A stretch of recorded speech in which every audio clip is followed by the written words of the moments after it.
¿Qué es lo que más deseas ahora? Están pasando los días y seguimos avanzando, pero ¿qué es lo que más deseas ahora? Piensa un momento, cierra los ojos. ¿Qué piensas? ¿Qué es lo que más desearías ahora? Desear y apetecer no es lo mismo. No es lo mismo algo que deseas con todo tu corazón que algo que te apetece. A mí, por ejemplo, deseo enormemente ir a la playa. En Madrid ya sé que eso nunca es posible, pero deseo ir a la playa. Hace calor y me gustaría pasear por la playa. Deseo ver a mi familia, la familia que no puedo ver, que tengo lejos y darles un abrazo. Apetecer es otra cosa, me apetecería una horchata, no la puedo tener tampoco, pero me apetece una horchata, pero a lo mejor dentro de un rato ya no me apetece.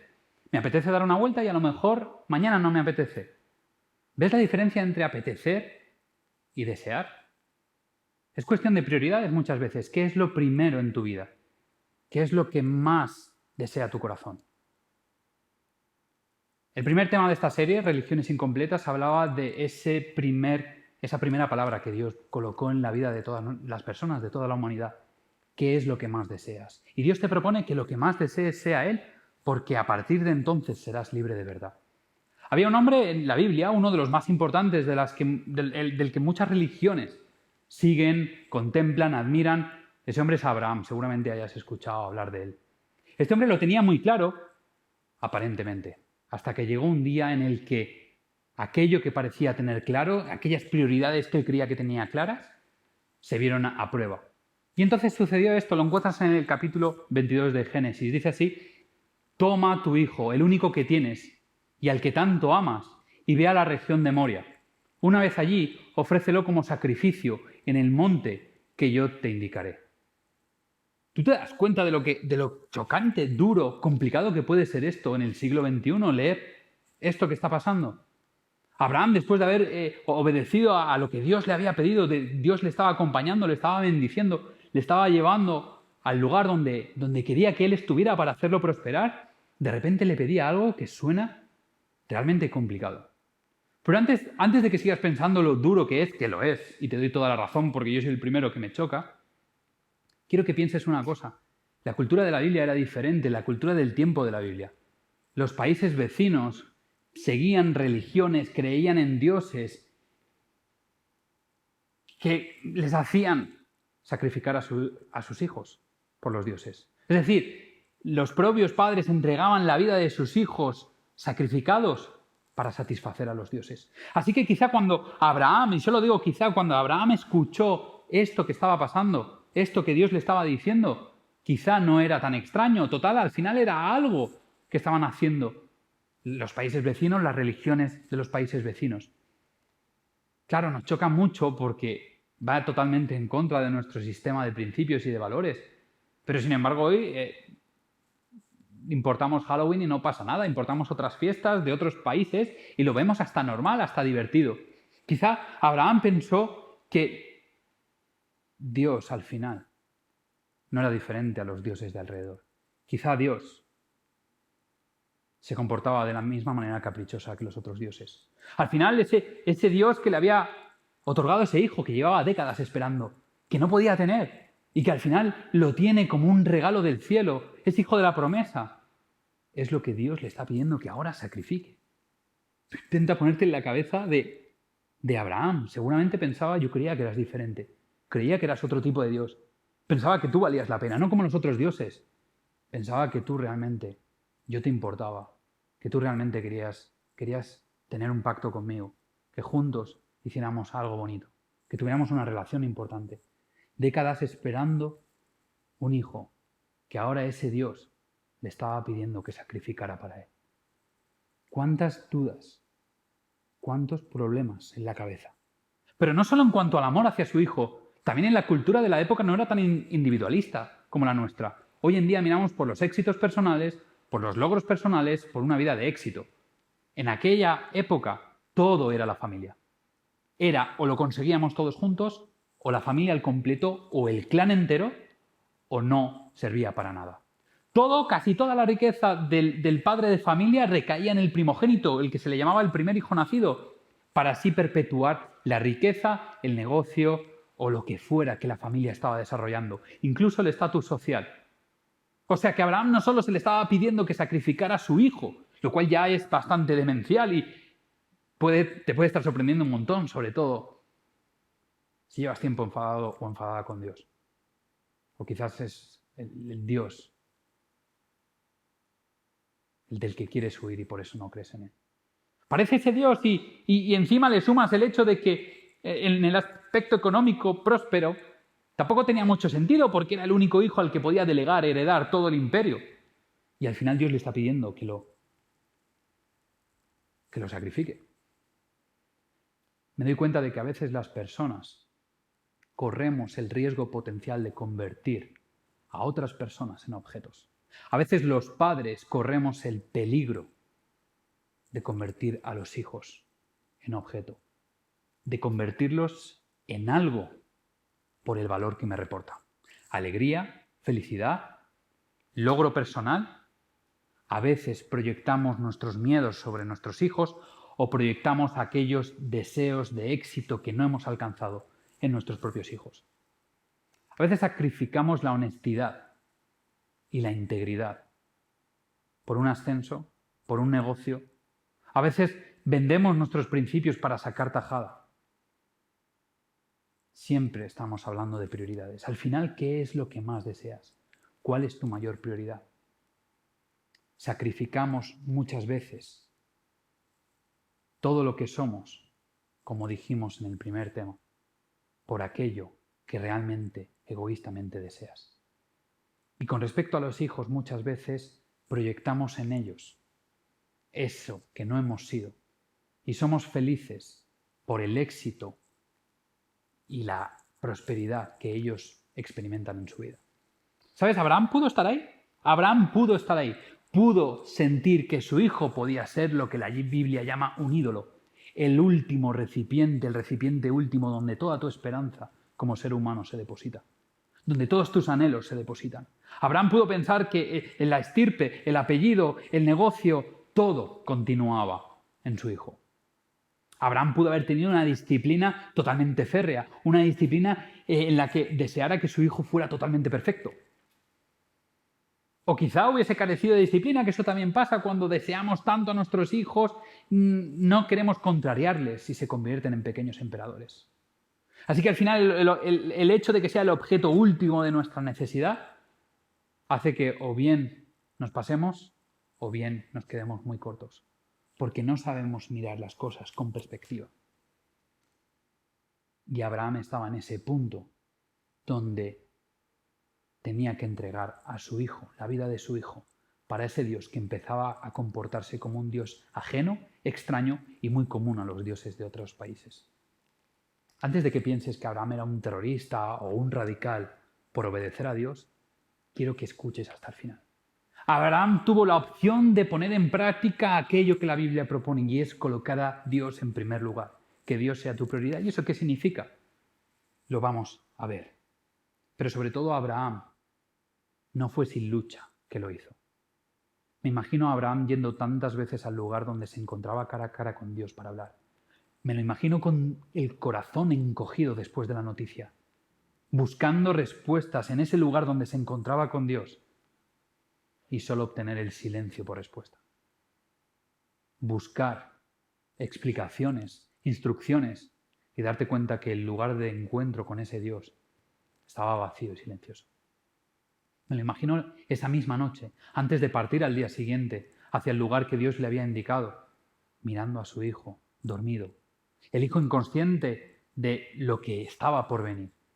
Me lo imagino marchándose temblando de la cama, acercándose a su mujer, sin saber qué decir ni qué hacer, ni sin poder decirle que le dé un abrazo porque va a ser la última vez que lo vea. Me imagino un Abraham pensando y retumbando en su cabeza durante 3 días, que es lo que duró el viaje, las palabras de Dios: sacrifícame a tu hijo, dame la vida de tu hijo.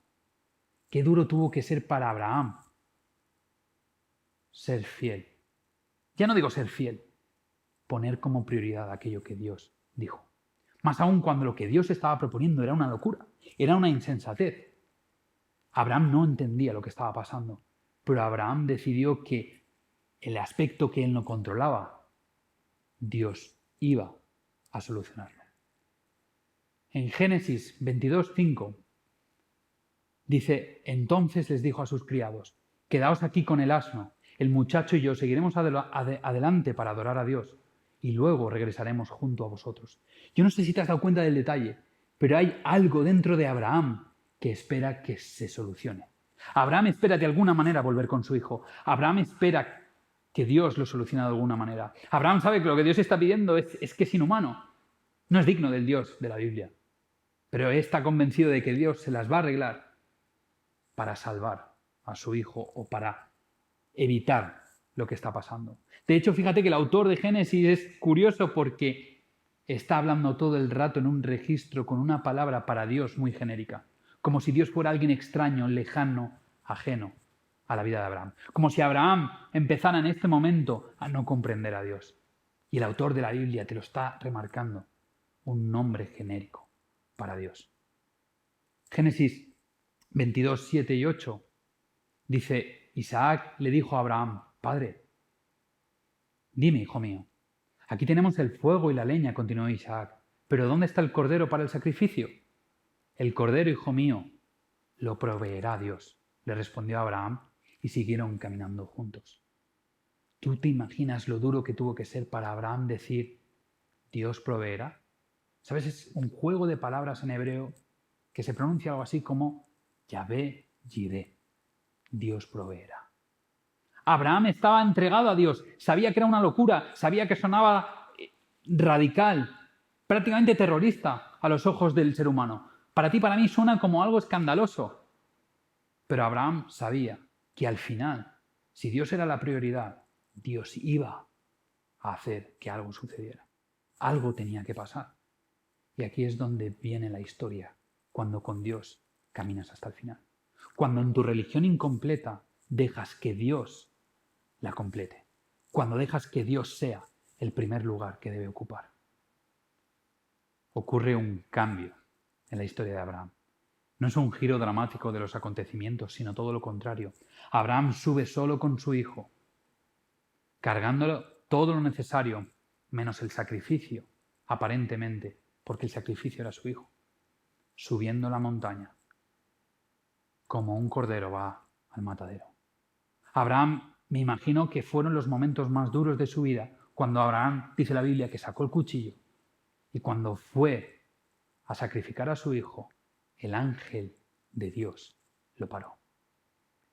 Aquí el autor de la Biblia cambia el nombre de Dios. Ya no es el ángel de Dios genérico, es el ángel del Señor, de nuestro Señor, de mi Señor. Es el Señor del pacto. Es el nombre que se le utiliza al Dios de la amistad, al Dios del cariño, al Dios de la relación, mi Señor. Es ese título que tantas veces se le da a Jesús cuando se le llama mi Señor. El ángel de Jehová, el ángel del Señor, para el sacrificio. Y aquí es cuando Génesis y Nuevo Testamento se unen. Aquí es cuando Antiguo Testamento y Nuevo Testamento se fusionan y empiezan a darle sentido a la existencia de la Biblia y el propósito de la humanidad. Génesis capítulo 22, versículo 12 dice: no pongas tu mano sobre el muchacho, ni le hagas ningún daño, le dijo el ángel. Ahora sé que temes a Dios, porque ni siquiera te has negado a darme a tu único hijo. Quédate con este texto, porque fíjate lo que dice Juan 3:16 Jesús. Pues Dios amó tanto al mundo que dio a su único hijo, para que todo el que crea en él no se pierda, sino que tenga vida eterna. El Dios genérico, desconocido, extraño, se convierte en el Dios amigo. El Dios que parece que te está pidiendo una locura es en realidad el que te lo está dando todo. No es Dios quien nos pide el sacrificio, es Dios quien ofrece el sacrificio para nosotros. Pero con Dios, lo que aparenta ser, solo lo descubres cuando caminas con Él hasta el final. Porque seguir a Dios a veces parece una locura, parece algo sin sentido. Y no se trata de fe ciega, se trata de que descubres que todo lo que pensabas que Dios era es todo lo contrario, porque Él se ha sacrificado por nosotros y ha dado su vida. Lo que Dios no aceptó de Abraham, lo dio Él.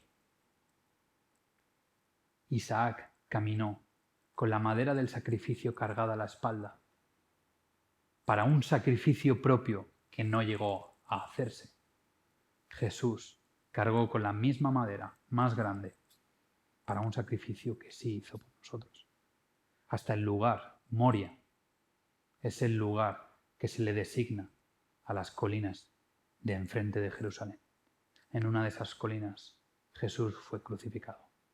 Este es el cambio que la Biblia da acerca de las perspectivas, expectativas, malas creencias que tenemos de Dios y la realidad de quién Dios es y qué hace por nosotros. Este Dios que nosotros nos enfadamos, que negamos, no es el Dios de la Biblia. El Dios de la Biblia cambia las expectativas. No es un Dios que demanda de nosotros, es un Dios que nos ofrece. No es un Dios que pide que hagamos, sino es un Dios que hace. Que ya lo dio todo, aun sabiendo que quizá hoy tú no quieras nada de él. Este Dios es el Dios de la Biblia, que no pide nada y lo entrega todo. Por eso en Romanos 8:32 dice que el que no escatimó a su propio Hijo, sino que lo entregó por todos nosotros, ¿cómo no habrá de darnos generosamente junto con él todas las cosas? ¿Sabes? Abraham entendió que tener a Dios en primer lugar no significa renunciar a todo lo demás. Poner a Dios en primer lugar no significa renunciar a tu hijo. Abraham salió fortalecido porque supo que había conocido, abierto los ojos a ese Dios cariñoso y amante, a ese Dios que estaba dispuesto a hacer por nosotros lo que nosotros nunca seremos obligados a hacer, ni mucho menos, porque Dios no quiere nuestra vida, Dios quiere nuestro corazón y por eso Él entregó su vida. A veces creemos que poner a Dios en primer lugar es renunciar a todo lo demás y no es cierto. Esto es como una familia. Cuando tú quieres a tu pareja y tienes hijos, no significa que tienes que dejar de querer a tu pareja para querer más a tus hijos o que tienes que querer a tu pareja y entonces dejas de querer a tus hijos. Significa que todo el tiempo que has estado amando a tu pareja y tu pareja te ha estado amando a ti, ese amor ahora se proyecta, se multiplica en los hijos, se perfecciona. De manera que no es uno renuncia de la otra, no es exclusivo, es multiplicador. Por eso Dios te está diciendo, ponme en primer lugar. No porque yo sea celoso, no porque yo sea egoísta, no porque te quiera solo para mí, sino porque si tú pones tu esencia, tu esperanza, tus anhelos, toda tu existencia en mí, yo soy efecto multiplicador de amor para los demás. Cuando cambies la perspectiva y coloques a Dios en primer lugar, todo el mundo que te rodea estará libre de relaciones tóxicas, de amores egoístas o de proyecciones falsas sobre otros. Cambia la perspectiva. Cuando con Dios vas hasta el final, descubres la verdadera cara de quién es Dios, de lo que Él hizo por nosotros y de lo que Él está dispuesto a hacer. La Biblia habla de que este mundo está mal. No estoy hablando en términos morales. Este mundo está mal porque no tienes más que ver. Injusticia, muerte, sufrimiento, dolor, egoísmos, avaricia. Gente que se aprovecha de otra gente. Gente que no le importa a otra gente. Gente que deja morir a otra gente. Este mundo está mal. El ser humano tiene un problema endémico. Dios propone la solución desde la salvación. Y en la salvación tú no tienes que hacer nada si Él ya lo hizo todo. Él solo está esperando que sigas llamándole Señor en lugar de ese Dios genérico, ajeno y extraño. Porque si eres capaz de ver más allá de lo que las apariencias son, podrás descubrir que Jesús no es un Dios genérico, que Jesús es un Dios de amor, que Jesús no te pidió nada, sino que te lo ha ofrecido todo, y que lo único que está esperando es seguir ofreciéndote todo y que tú puedas llamar mi Señor a Jesús como Dios.